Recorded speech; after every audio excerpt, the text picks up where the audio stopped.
এদের বিরুদ্ধে যদি অনৈতিক আওয়াজ তোলা হয়, সেই আওয়াজ দমিয়ে দিতে এদের 2 মিনিটও লাগে না। এই পার্থর বাড়িতে 50 কোটি টাকা পাওয়া গেছে ফ্ল্যাটে শুধু। পার্থ কি তিহার থেকে বেরোতে পেরেছে আজ পর্যন্ত কোনোভাবে? কত রিকোয়েস্ট করেছে, কত বেলের জন্য কত বড় বড় উকিল লাগিয়েছে।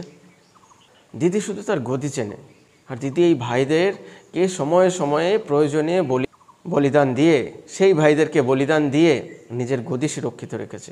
দিদি শুধু তার নিজের ফ্যামিলিকে ভালোবাসে, দিদি শুধু তার ভাইপোকে ভালোবাসে। ভাইপোকে আজ পর্যন্ত কেউ ছুঁতে পেরেছে? ভাইপো তো সে সমান দোষী। এই সমস্ত কিছুর মূল হত্যাকর্তার পেছনে মাথা ছিল তো ভাইপো, কিন্তু ভাইপোকে ছুঁতে পেরেছে? ভাইপোকে এটি যতবার ডেকেছে, ভাইপো একজনের গিয়ে নাম বলে দিয়ে এসছে, গট আপ করে নিয়েছে, কিন্তু ভাইপোকে ছুঁতে দেয়নি। গট আপ করে নিয়েছে বড় শক্তির সঙ্গে।